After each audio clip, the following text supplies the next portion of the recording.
The story of the fall of the House of Usher begins with the twins, Roderick and Madeline Usher. To understand everything that happens to the Usher family, we must first learn about their past. Roderick and Madeline were born to a single mother who worked at the prestigious Fortunato Pharma back in the 1950s. Ironically, she was a devout Christian woman who didn't believe in modern medicine. There was one rule for the children: never to step near the house of Longfellow, the CEO of Fortunato at the time. Rebellious as they were, the kids did try to break in one time and were threatened by Longfellow himself. Later, when the kids were in their late teens, their mother fell ill. The kids had no idea what to do because she wouldn't take medication or consent to go to the doctor. Seeing her in so much pain, the kids decided to go to Longfellow himself. Already, it is clear that Madeline knows exactly how to manipulate people to make things work in her favor. They tell Longfellow that he is the only person their mother would listen to, but he essentially tells them to get lost. The next morning, they believe their mother is dead, and because they can't call the cops and have her embalmed, they bury her themselves. Unfortunately, this is a huge mistake because it seems she's still got some life in her. She breaks out of the coffin they built for her and comes out from the ground.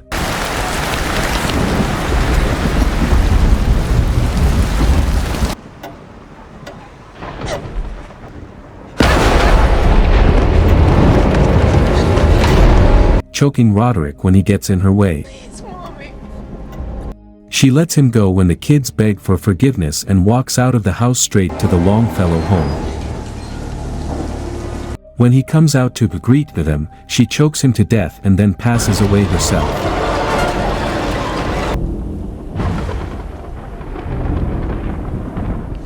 It is 2023, and Roderick has just buried the last of his 6 children. He has invited Auguste Dupin, the prosecutor who has been fighting against the Usher family for years, to come listen to his confession in his childhood home. Augie, as Roderick calls him, once said in court that there was an informant within the Usher family spilling secrets to the FBI. This happens to be the night Roderick sees all of his children in one place together for the last time, some of them for the last time ever. The Usher family consists of twins, of course, Roderick's current wife, Juno, who is young enough to be his grandchild. Roderick had 2 children with his first wife, Frederick, and Tamerlane.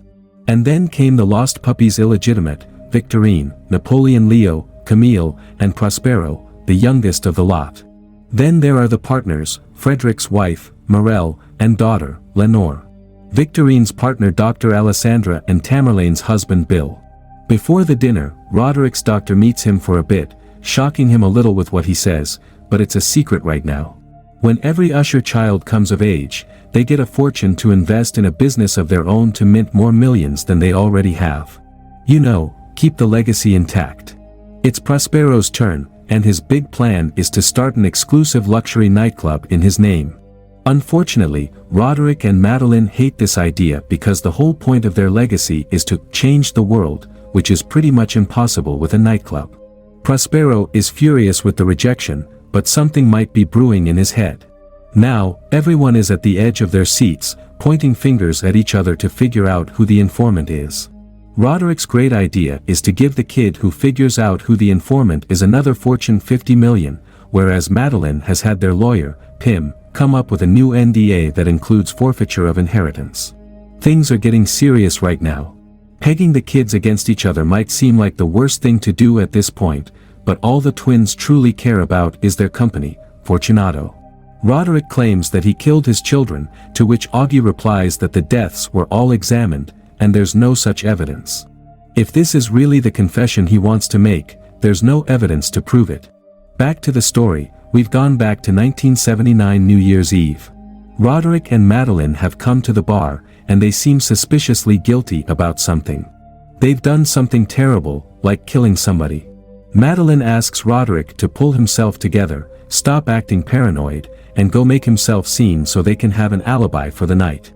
They meet an interesting bartender named Verna, who seems to know something, even mentioning that they may have had a wild night already.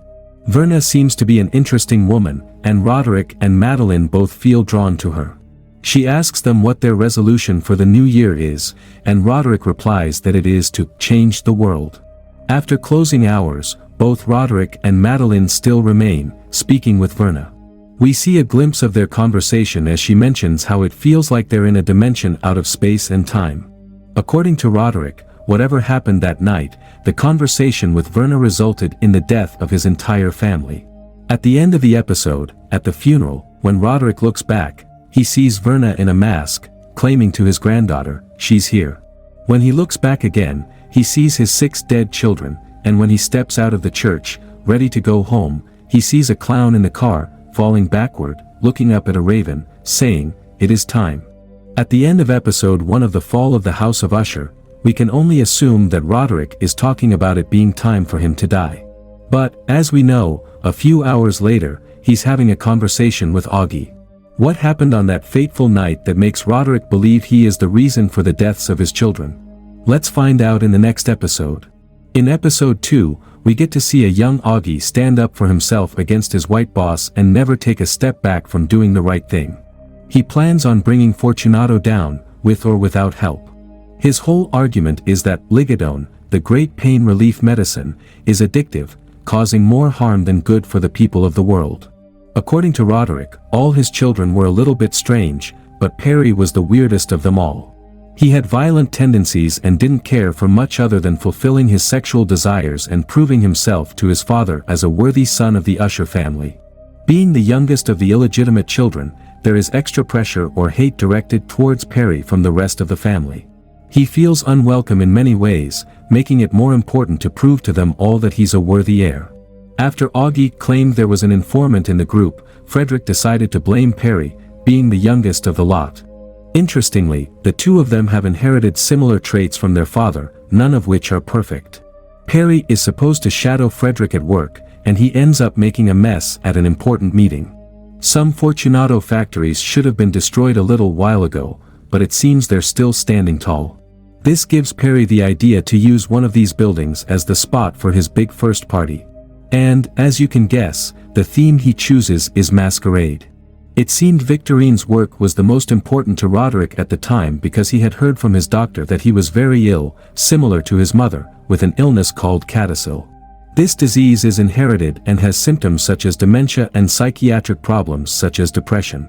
Victorine is working on a device that could be the cure-all. A mesh that can keep the heart pumping. Roderick believes it can help him too, so he pushes Victorine to get her work done faster. Perry loves the space he's picked and decides to use the sprinklers in the building to shower rain at the perfect time for everyone to feel overexcited. Perry also gets Leo, his only half-brother whom he feels any kind of connection with, to give him some connections for drugs to make the party impeccable for the uber-rich. There's no water supply to the sprinklers, though, and Perry gets an illegal source to fill up the large tanks on top of the building to get the sprinklers going. Whoever has the gold, makes the rules. Those are the words Roderick saw in the office of Rufus Griswold, Longfellow's replacement. Roderick has a plan to share a new drug with Rufus, a drug that cures all pain in the world. Ligadone he calls it, and it's opium coated with some other stuff. This during the opioid crisis could be a huge deal because he claims it's a non-addictive, no side effect drug that can cure all pain, whatever the level of illness. Rufus doesn't like the idea and basically tells Roderick to go back to his position in the mail room. On the other hand, Madeline has also quit her job because, as a woman, she isn't taken seriously. There's a strangeness in the air between Madeline and Annabelle Lee, Roderick's wife. They don't seem to quite like each other. In 2023, Madeline works on an AI virtual version of Leonard, something Roderick can't understand is so cool, but she thinks it's revolutionary. Madeline, too, fears Perry may be the informant. Now, the hate is not one-sided when it comes to the oldest and the youngest. Perry's big plan is to invite his sister-in-law to his party so he can show his brother how much he's valued in the family. Perry gives Morel a new phone to use for the invitation to the masquerade. She seems strangely interested under the veneer of, "How dare you?" Camille seems to be betting her far too young assistants, ironically after saying her father is old enough to be his wife's grandfather. On the other hand, Tamerlane is a fan of role-playing and invites a woman over to play her part as she watches on. Camille is the marketer of the family. She's not the face of the Ushers, but she sure knows what everything is doing to make sure the media knows only what they need to. She has her assistants detail every little thing that goes on with the rest of the family for her. Morel chooses to come to Perry's party. She tells her husband and daughter that she's going to hang with the girls and isn't sure when she'll be back. While Perry is excited to have all the fun in the world and mint money for exclusive entry to his parties, his big secret is that he has cameras everywhere, and all the important people who come to these things will get blackmailed later for more money. A sustainable business deal? We're not quite certain, but Perry seems to think it's a foolproof plan. At the end, Perry finds a mysterious woman in a red cloak and a skull mask at the party. He curated the guest list himself, so he's certain he doesn't know who she is. She heads into one of the bedrooms set up for everyone at the party, and Perry follows. We know that this woman is Verna, and she asks Perry if this party is everything he'd hoped it would be. She makes him feel understood and important, telling him that it's often the moment right before you achieve something that is the most memorable, not the moment after. She suggests Perry still has time to stop it all. She says every little decision has consequences, and Perry himself is one. He doesn't quite understand what she's getting at, but he's captivated by her beauty. Maybe this was Verna's choice for him, but he doesn't care much for those. Verna leaves Perry with the hope of more fun later in the night. He heads out to enjoy the night, right before the sprinklers are about to go off.